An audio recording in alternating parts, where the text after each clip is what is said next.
بسم اللہ الرحمن الرحیم۔ نماز کے اندر ایک ایسا لمحہ آتا ہے جہاں بندہ زمین سے اٹھتا ہے اور اللہ کے سب سے قریب ہو جاتا ہے، اور وہ لمحہ ہے دو سجدوں کے درمیان۔ نماز صرف حرکات کا نام نہیں بلکہ یہ دل کی حاضری اور عاجزی کا نام ہے، اور نماز کے اندر دو سجدوں کے درمیان بیٹھنا ایک مختصر مگر بہت بابرکت یہ مقام ہے۔ دو سجدوں کے درمیان پڑھی جانے والی دعا کون سی ہے؟ نبی پاک صلی اللہ علیہ وسلم سے ثابت اور فقہاء کرام کے نزدیک فرض نماز میں یہ مستحب دعا ہے کہ دو سجدوں کے درمیان یہ دعا پڑھی جائے، اللہم اغفر لی، اے اللہ مجھے بخش دے۔ یہ مختصر دعا ہے لیکن اس کے اندر دنیا و آخرت کی بھلائی چھپی ہوئی ہے۔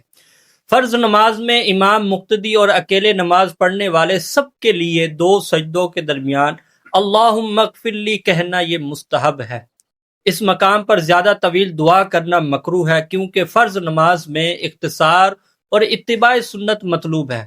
علماء اہل سنت فرماتے ہیں کہ دو سجدوں کے درمیان مغفرت کی دعا پڑھنا اختلاس سے بچنے اور سنت کی پیروی ہے۔ اسی لیے اعلی حضرت امام احمد رضا خان رحمۃ اللہ تعالی علیہ فرماتے ہیں اللہم اغفر لی کہنا امام، مقتدی اور منفرد سب کے لیے مستحب ہے، اور زیادہ طویل دعا مکروہ ہے۔ ہاں، نفل میں منفرد کے لیے گنجائش ہے۔ نفل نماز میں اگر کوئی شخص اکیلے نفل نماز پڑھ رہا ہو تو دو سجدوں کے درمیان عربی زبان میں دعا کرنا جائز ہے، چاہے دعا کچھ طویل ہی کیوں نہ ہو، لیکن فرض نماز میں اختصار ہی افضل ہے۔ ہم سجدے میں جا کر اپنی عاجزی دکھاتے ہیں، پھر بیٹھ کر کہتے ہیں اے اللہ مجھے بخش دے، اللہم اغفر لی، اے اللہ مجھے بخش دے۔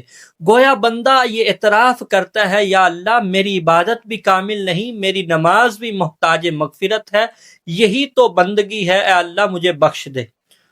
اور اللہ تعالیٰ ارشاد فرماتا ہے وَقُلْ رَبِّ اغْفِرْ وَارْحَمْ وَأَنْتَ خَيْرُ الرَّاحِمِينَ، اور کہہ دیجئے اے میرے رب بخش دے اور رحم فرما، اور تو سب سے بہتر رحم فرمانے والا ہے۔ اللہ تعالیٰ ہماری مغفرت فرمائے، ہماری کوتاہیوں کو معاف فرمائے، اور ہمیں نماز کو صحیح طریقے سے ادا کرنے کی توفیق عطا فرمائے، اور ہماری نمازوں کو ہمارے لیے ذریعہ نجات بنائے، آمین یا رب۔